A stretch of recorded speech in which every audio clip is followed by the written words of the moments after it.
Sometimes I need a little help. My potty chart, it shows me how, and I can go to the potty now. Hi, this is Jill from Potty Talks again for episode 2 in potty training, which I like to call What Do We Do Next? In episode 1, we talked about signs of readiness and is your child ready, and are you ready to start? We talked about you having a team in place and everybody having a plan and being on board and consistent throughout the child's day with that plan. Now I want to talk to you a little bit about some of the materials that you're going to need to get started potty training. And we'll talk a little bit about some of the methods that you can use. So let's get started. First of all, in potty training, you're going to need a potty. So let's talk about the different types of potties real quick. Here's one that's kind of an inexpensive model. In this potty, it has a removable little pot or little tub that you can remove for cleaning. Now, one of the good things about these little portable potties, the little ones, is that you can have a number of them, especially if they're inexpensive, in different rooms of the house. Now, that's one thing that you're going to have to decide in your plan is, are you strictly going to be in the bathroom with potty training or toilet training, or are you going to start or have potties available for the child in other rooms of the house when you get started so that you're not running across the house to the bathroom and not making it in time? So some moms will have a number of potties, maybe one in the family room, maybe one in the kitchen, or they will move it around throughout the day to be able to quickly get the child to the potty. So that's one thing you need to decide first of all. Where are you potty training? Okay, that's one of the inexpensive models there. Here's a different model. This one is from Safety First, and in this model we have a toilet ring here. This one you are able to actually remove part of this potty. Again, for cleaning, you would remove the pot and take that out. Now, one of the neat things about this one is it has a little cushy soft ring, and I think it's antimicrobial material, which means it doesn't get the bacteria on there. This one has, you can flip it over for boys, so it has a little shield on the side. Flip it over and it's for girls. Now, when they are ready to graduate to the big potty, if you're starting on a little potty, you want to transition them to the big potty, the neat thing about this one is you just remove the bowl, like so. And you can take this whole little ring and just bring it to the big potty. They have little handles to hold on to.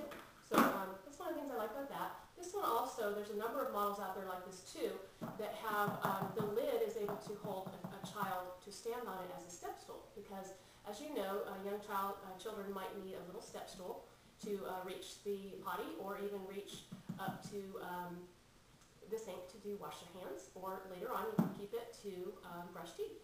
So that's what's kind of neat about this potty. Now this little potty that Enrique's sitting on, this is a little child's sample, a little model.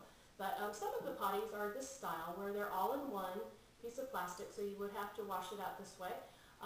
One of the neat things about this style of potty is that it's very low to the ground, so it's easy for kids to sit on and very comfortable. I've seen one like this that's a little green froggy. That's a little cute potty.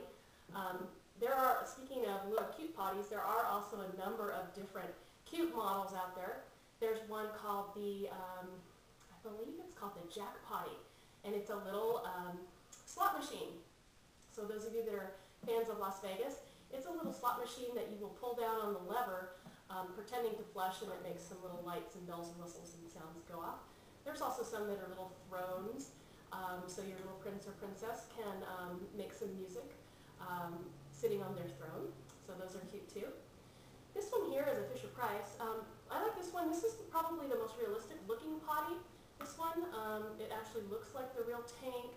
It has a little flushing mechanism, which doesn't make music or actually flush, but at least it gets them used to the idea of that after they go, they need to push this down. It has a little lid that flips up, a little shield for boys. Also, it has a pull-out drawer, so that's for easy cleaning. And this model, one thing I like about it, I don't know if you can see it in the picture, but it has a little pull-out pole or rod for a toilet paper roll, which is really important to stress the need to wipe. So this one might be a good in-between potty to have to transition to the big potty. So it's kind of nice for them to have the little toilet paper on there as well. Now, for those of you that would like to just sit on the potty and go, the big potty that is, They have things such as little toilet bowl rings, and these are usually padded. They have little characters on them, and these snap right into the toilet, and it makes the surface a lot smaller here, their circumference, a lot smaller so that they don't fall in.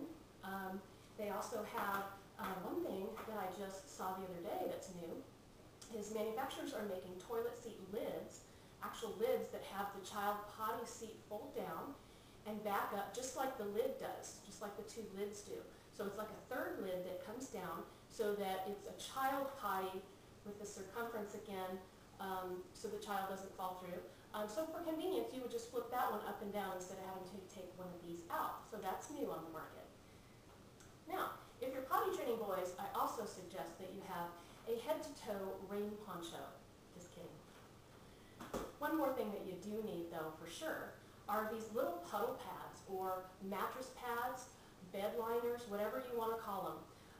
These are important to have. Now, many of you have them from the cribs, but it's so important to have a number of them that you can put under them, especially if they're the little puddle pads, under them on the couch, under them in the car seat. Just so like I said, if they have that accident, you're not totally upset about, oh my gosh, now I have to clean the carpet or the couch or the car seat. You just have the little puddle pads and you prevent so much stress, so much cleanup. So remember to have those, especially, of course, on the bed at night, because nighttime training is going to take longer. They are going to leak. They're going to have some accidents in bed. So be prepared, and it'll take a lot of the stress out of potty training. I can't do it all by myself, but sometimes I need a little help.